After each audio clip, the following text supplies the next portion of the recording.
Off Track.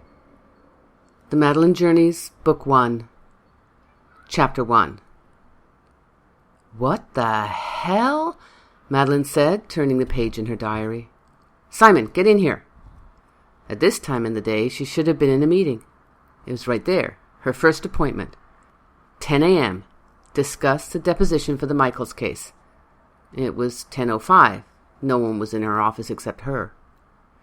She could see clearly across the tops of heads in cubicles that the glass-lined conference room across the office floor was empty. "Simon!"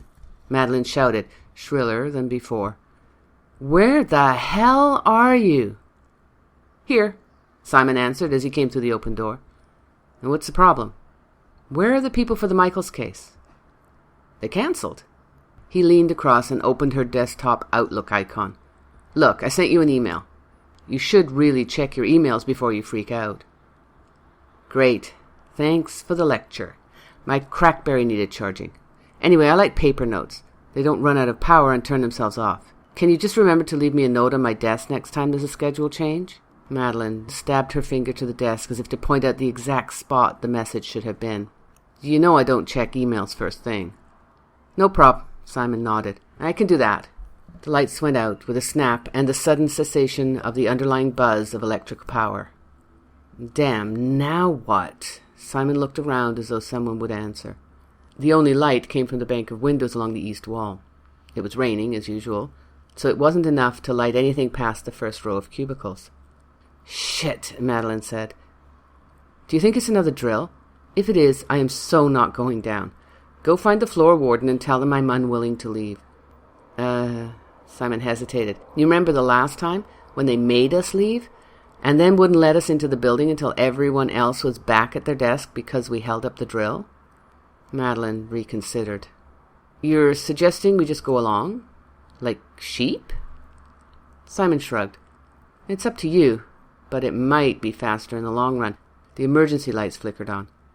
"And if it's not a drill, do you really want to die here?"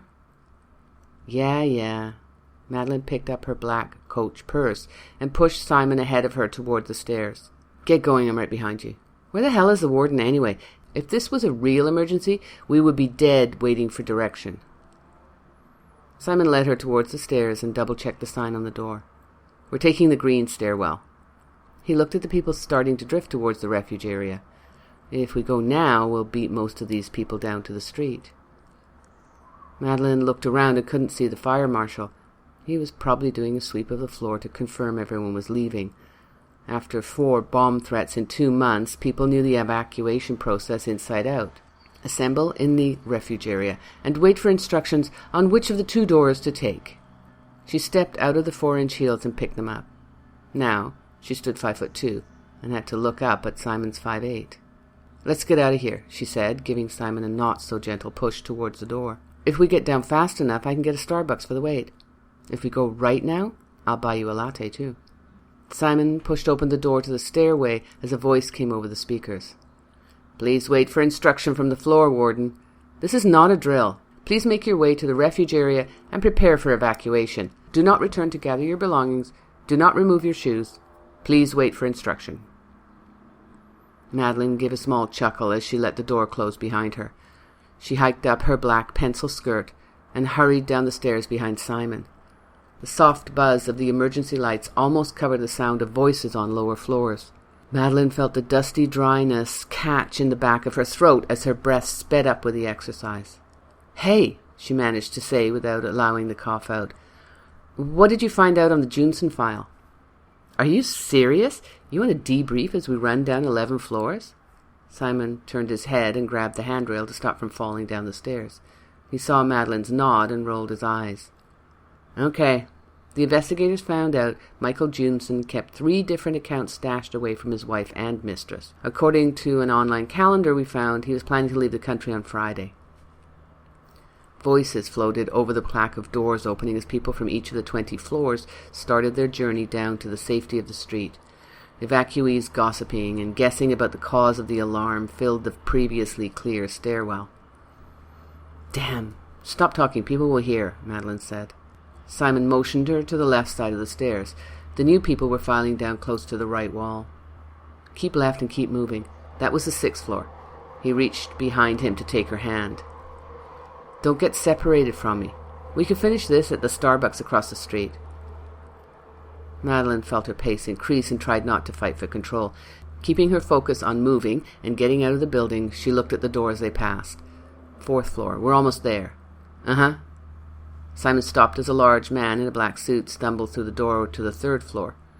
The alarm continued to sound as the building emptied one floor at a time. The dry click and shuffle of 20 floors of work shoes echoed off the walls of the stairwell. Body heat pushed up the temperature and raised a thin coating of sweat on Madeline's forehead. 2, she counted out. Then the emergency lights blinked twice and went out. Damn and blast it to hell.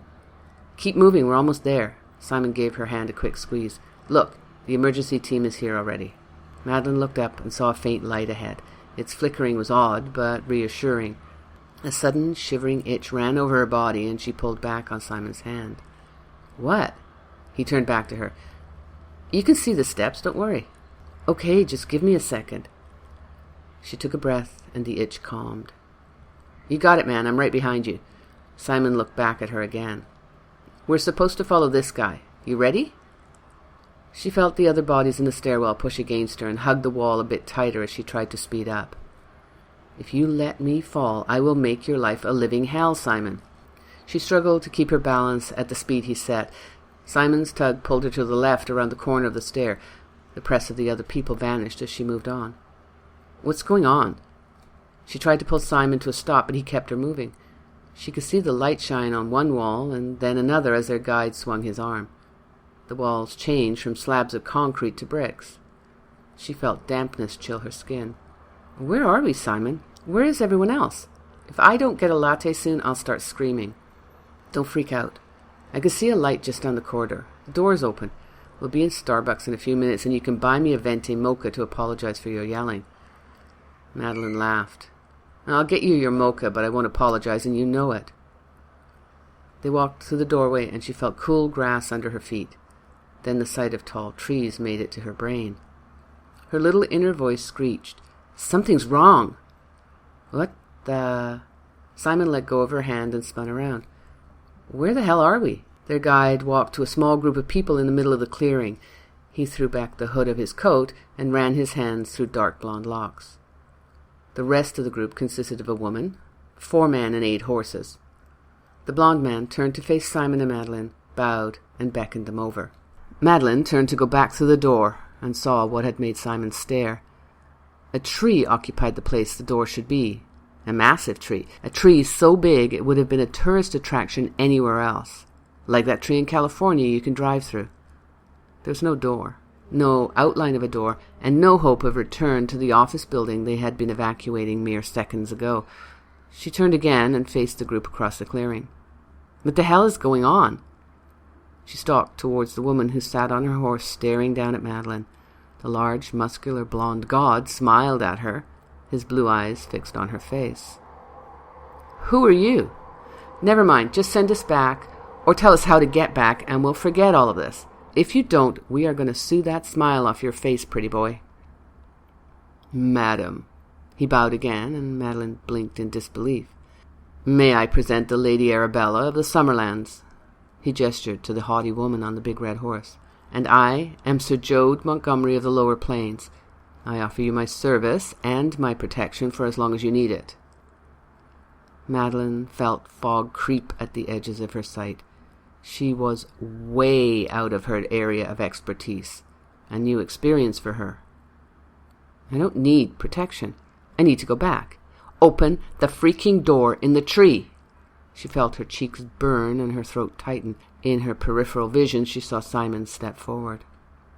Simon De Palma, executive assistant. It is a pleasure to meet you. Simon stood, feet together, arms relaxed at his sides. He nodded his head slowly in an approximation of a bow. This lady is Madeline Victoria Higginbottom of Brown, Wilson and Jones, attorneys at law. Simon! She spun around and marched back to him, finger pointing at his chest. All her anger and fear focused on him. Don't act like you're at a cocktail party. We've been kidnapped. Simon took Madeline's arm and pulled her until she started moving towards the group. "Just play along," he hissed at her. "There's no way we're going back through the tree. These people seem to want to be friends, and until we figure out what's what, we need friends. Hey, it might just be fun." "Fun? You asshole. How am I going to get on one of those horses in this?" She pointed to the tight-fitting black skirt that narrowed at her knees.